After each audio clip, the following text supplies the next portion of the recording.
అందరికీ శుభ సాయంత్రం అండి. ఈరోజు మా పిల్లలు బాగా గుర్తొచ్చారు. స్కూల్ రీఓపెన్ చేసిన తర్వాత నేను స్కూల్కి వెళ్ళడం లేదు. నాకు కొంచెం ఆరోగ్యం బాగాలేక స్కూల్ మానేశాను. స్కూల్ రీఓపెన్ చేసిన తర్వాత నేను స్కూల్కి వెళ్ళకపోవడం చేత మా పిల్లలు నాకు ఇంకా రావట్లేదేంటి మేడం అని మెసేజ్లు పెడుతున్నారు. మీరు మాకు కావాలి మేడం అని వాళ్ళు పెట్టే మెసేజ్లు చూస్తుంటే మనసుకు ఎంతో బాధగా అనిపిస్తుంది. పిల్లల మనసులు చాలా సున్నితమైనవండి. వాళ్లకు మనం ఈ వయసులోనే మంచి చెడు నేర్పించాలి. ఈ మధ్యకాలంలో మా చిన్ననాటి స్నేహితులందరం కలుసుకున్నాం. మా మాస్టారి 50వ పెళ్లి రోజు సందర్భంగా చిన్న వేడుక జరగడంతో ఆ వేడుకలో మేమందరం పాల్గొన్నాం. గురువులు మన నుంచి ఏం కోరుకుంటారండి?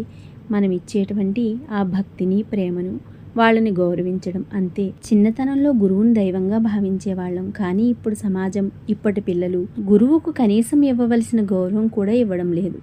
అది తల్లిదండ్రులు నేర్పించాలి. మన భారతీయ సంస్కృతి సాంప్రదాయాలను ఇతర దేశాలు నేర్చుకుంటుంటే మనం మాత్రం ఆధునిక సమాజంతో పాటు మారాలి అంటూ పూర్తిగా మారిపోతున్నాం. సమాజం మారాలి కానీ దానితో పాటు మన సంస్కృతి సాంప్రదాయాలను మార్చకూడదు. పిల్లలకు తల్లిదండ్రులు, గురువులే రోల్ మోడల్స్. మనం ఎలా ప్రవర్తిస్తే వాళ్ళు అలాగే ప్రవర్తిస్తారు. మనం పెద్దవాళ్ళని, ఎదుటి వాళ్ళని గౌరవించి మన భాష బాగుంటే వాళ్లకు అదే వస్తుంది. అంతే కదండి.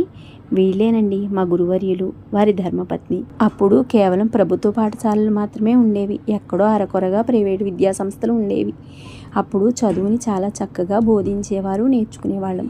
కానీ ఇప్పుడు చదువును కొనుక్కోవడం చేత ప్రతి తల్లిదండ్రులు తమ పిల్లలే క్లాస్లో ఫస్ట్ రావాలని మార్కులతో పిల్లల జీవితాలను పోలుస్తున్నారు. మాకు అస్సలు ఖాళీ ఉండదండి, మొత్తం మీరే అని చెప్పడం ప్రతి తల్లిదండ్రులకు అదొక ఊతపదం అయిపోతోంది. కానీ పూర్వకాలం ఎంతమంది పిల్లలున్నా అందరి పిల్లలకు సభ్యతా సంస్కారాలు, భయభక్తులు, మంచి చెడు సాంప్రదాయాలు అప్పటి తల్లిదండ్రులు నేర్పేవారు. కానీ ఇప్పుడు మేము డబ్బు కడతాం, పూర్తి బాధ్యత గురువులదే. అంతే కదా. మా గురువులకు భక్తితో నేను రాసిన కవిత.